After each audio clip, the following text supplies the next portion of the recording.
ദൈവനാമം വാഴ്ത്തപ്പെടുമാറാകട്ടെ.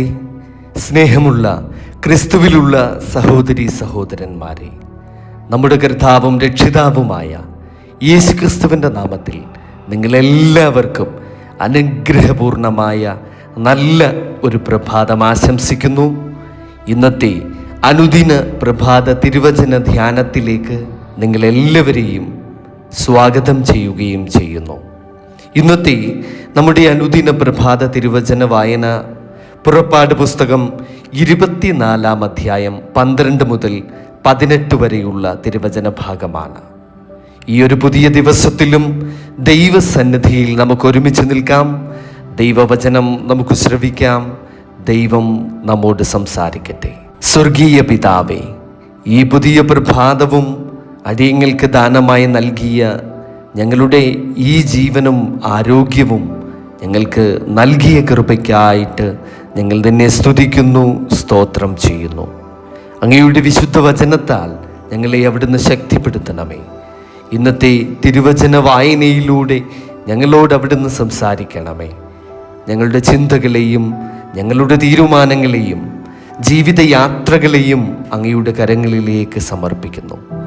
ഞങ്ങളുടെ ഹൃദയങ്ങളെ ഒരുക്കി അങ്ങയുടെ ശബ്ദം കേൾക്കുവാൻ ഞങ്ങളെ അവിടുന്ന് സഹായിക്കണമേ.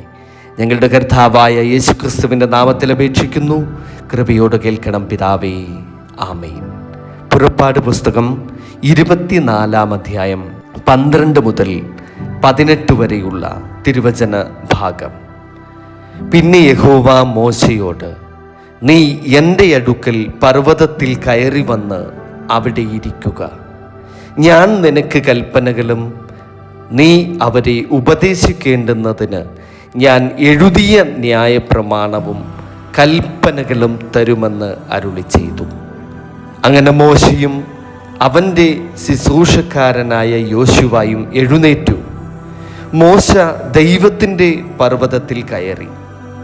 അവൻ മൂപ്പന്മാരോട്, ഞങ്ങൾ നിങ്ങളുടെ അടുക്കൽ മടങ്ങി വരുവോളം ഇവിടെ താമസിക്കുവീൻ. അഹരോനും ഹൂരും നിങ്ങളോടുകൂടെ ഉണ്ടല്ലോ.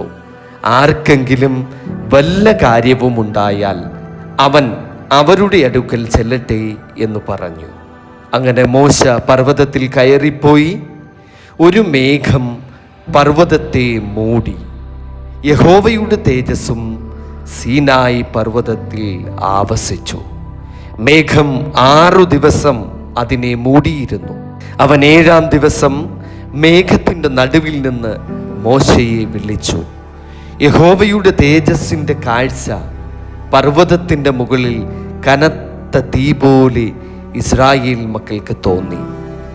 മോശയോ മേഘത്തിൻ്റെ നടുവിൽ പർവ്വതത്തിൽ കയറി. മോശ 40 പകലും 40 രാവും പർവ്വതത്തിൽ ആയിരുന്നു. ആമേൻ, ഹല്ലേലൂയ. ഇന്നത്തെ ഈ തിരുവചന ഭാഗത്തിൽ നാം ഒരു അത്ഭുതകരമായ അനുഭവമാണ് കാണുന്നത്. ദൈവം മോശയെ സീനായി പർവ്വതത്തിലേക്ക് വിളിക്കുന്നു. ദൈവത്തിൻ്റെ കൽപ്പനകൾ എഴുതിയ ശിലാഫലകങ്ങൾ സ്വീകരിക്കുവാൻ മോശ ദൈവസന്നിധിയിലേക്ക് ഉയർന്നു പോകുന്നു.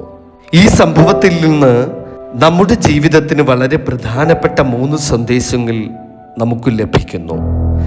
ദൈവം വിളിക്കുന്നവരെ ഒരുക്കുന്നു. മോശ സ്വയം പർവ്വതത്തിലേക്ക് കയറിപ്പോയതല്ല, ദൈവമാണ് അവനെ വിളിച്ചത്.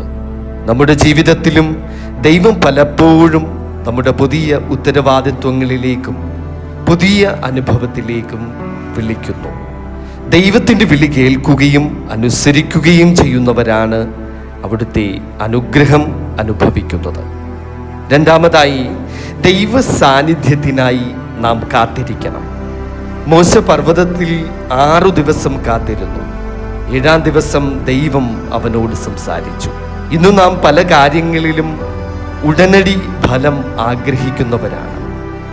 എന്നാൽ ദൈവം പ്രവർത്തിക്കുന്ന സമയം വ്യത്യസ്തമാണ്. പ്രാർത്ഥനയുടെ ഉത്തരത്തിനായി കാത്തിരിക്കേണ്ടി വരും. ജീവിതത്തിലെ ചില ചോദ്യങ്ങൾക്ക് ഒരുപക്ഷെ മറുപടി വൈകാം. എന്നാൽ കാത്തിരിക്കുന്നവരെ ദൈവം ഒരിക്കലും നിരാശപ്പെടുത്തുന്നില്ല. മൂന്നാമതായി, ദൈവമഹത്വം വെളിപ്പെടുന്നു. സീനായി പർവ്വതത്തിന്മേൽ ദൈവമഹത്വം അഗ്നി പോലെ പ്രത്യക്ഷപ്പെട്ടു. ദൈവ സാന്നിധ്യം ഭയപ്പെടുത്തുന്നതല്ല, അത് നമ്മെ വിശുദ്ധീകരിക്കുകയും ശക്തിപ്പെടുത്തുകയും ചെയ്യുന്ന ഒരു അനുഭവമാണ്. നാം ദൈവത്തോട് കൂടുതൽ അടുത്തു വരുമ്പോൾ നമ്മുടെ ജീവിതവും കൂടുതൽ കൂടുതൽ പ്രകാശമുള്ളതായി തീരും. ഈ തിരുവചനത്തിലെ ജീവിത സന്ദേശം ഇന്ന് നമ്മുടെ ജീവിതത്തിലും അനേകം വെല്ലുവിളികളും ആശങ്കകളും ഉണ്ടായിരിക്കാം. എന്നാൽ ദൈവം ഇന്നും തൻ്റെ മക്കളെ വിളിക്കുന്നു.